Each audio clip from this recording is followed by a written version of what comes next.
For years, Benin was considered one of West Africa's most stable democracies, a country where political tensions simmered quietly beneath the surface but never erupted into open chaos. But on one shocking day, that image shattered. Before sunrise, gunfire echoed across Cotonou. The national broadcast signal suddenly went dark, and an unfamiliar face appeared on state television, claiming that the government had fallen. The world woke up to a nation on the edge, a country fighting to keep its democracy alive. This is the story of the failed coup that shook Benin, the hidden forces that fueled it, and the moment West Africa realized how fragile peace can be. It begins on a calm Sunday morning, December 7th, 2025, when most citizens were preparing for a normal day. But before dawn, a small group of soldiers launched a calculated, highly coordinated operation. They targeted strategic positions, the national television station, a military base in Cotonou, and the presidential residence where President Patrice Talon was believed to be staying. Their plan was simple but dangerous: seize communication, isolate the president, take control of the military command chain, and announce a new leadership before the government could react. Within minutes, gunshots rang out around the presidential residence. Vehicles raced down usually quiet streets. Residents woke up confused and frightened, with no official information to understand what was happening. Then it happened. The national TV signal went off. Moments later, the broadcast returned, but not with its normal programming. Instead, viewers saw a group of stern-faced soldiers dressed in combat gear, standing behind a man who introduced himself as Lieutenant Colonel Pascal Tigre. His voice was steady, bold, and confident, as he declared that the government had been overthrown, the constitution suspended, and all institutions dissolved. He announced the creation of a new ruling body, the Military Committee for Refoundation. To many Beninese citizens, it felt unreal. A coup? In Benin? A country long praised as one of the region's strongest democracies? A country preparing for elections in only a few months? But behind the shock, tensions had been building for years. Critics had accused the government of tightening control, restricting opposition movements, and creating political pressure ahead of the 2026 election. Discontent quietly grew within certain circles of the military who believed the country's direction was becoming too unpredictable. To them, the coup was not chaos, it was correction. But they underestimated one thing: the speed and strength of the response from loyalist forces. The moment President Talon's loyal security units realized what was happening, they moved. Soldiers loyal to the government quickly mobilized to retake the military camp seized by the mutineers. Armored vehicles rolled across Cotonou. Helicopters monitored the skies. Officers rallied troops to defend key institutions. And then came the turning point. Benin called for help. Within hours, Nigeria responded.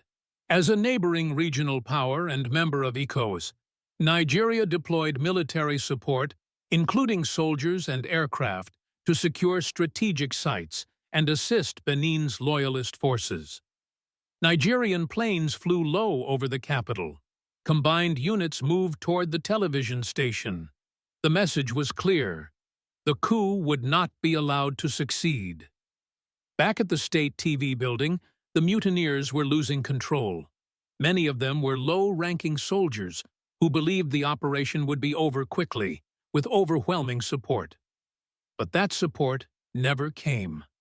High-ranking generals remained loyal to the government. Commanders refused to switch sides. And as reinforcements surrounded the TV station, the coup soldiers began to panic. In just a few hours, their revolution was falling apart. But this is not just a story of soldiers and guns. It's a story of a region scarred by years of coups. Mali, Burkina Faso, Niger, Guinea. West Africa had seen wave after wave of military takeovers in a short time. Each coup weakened the region's democratic structure. Each one emboldened potential mutineers in other nations. Benin was supposed to be different, but now it too stood on the edge of that same cliff. International reactions were immediate. ECOWAS condemned the coup attempt. The African Union released a statement demanding a return to constitutional order. World governments expressed concern about the growing instability spreading across West Africa. But inside Benin, citizens were focused on one thing: survival. Many stayed indoors, afraid to step outside. Shops remained closed. Streets emptied as rumors spread faster than facts. People asked, "Where is the president? Who controls the country? Will there be fighting?" And then, the government spokesperson appeared on radio, confirming what many hoped to hear. The president was safe. The coup attempt had failed. Loyalist forces had retaken key locations with Nigerian assistance. Some coup soldiers had been arrested. Others fled.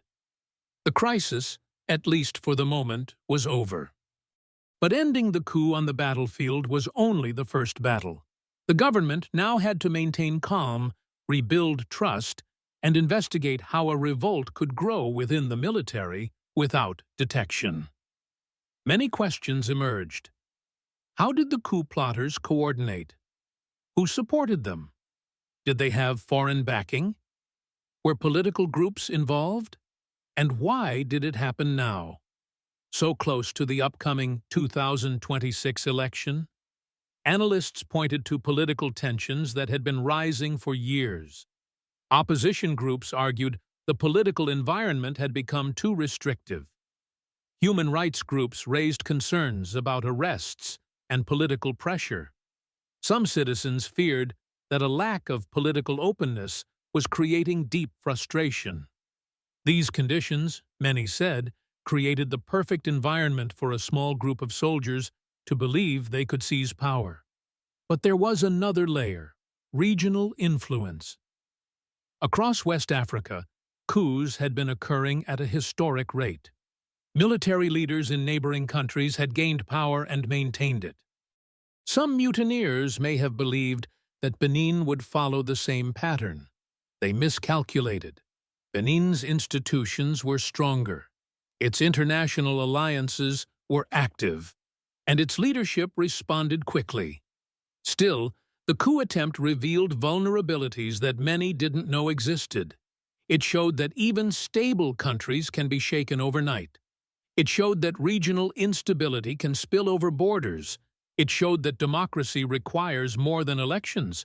It requires trust, transparency, and resilience. In the days following the failed coup, the government arrested at least a dozen soldiers connected to the operation. Reports confirmed casualties on both sides, though details remained limited. Investigations began. Foreign nations offered support. ECOWAS deployed observers.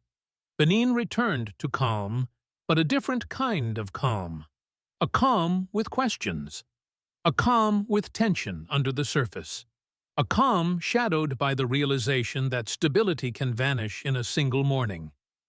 But the story does not end with fear. It ends with a deeper message for Africa and the world.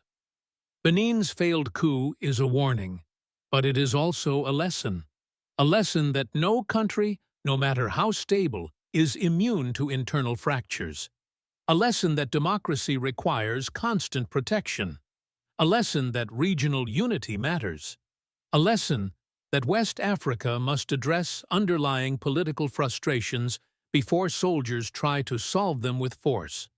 Most importantly, it shows that the people of Benin rejected military rule. They wanted stability. They wanted peace.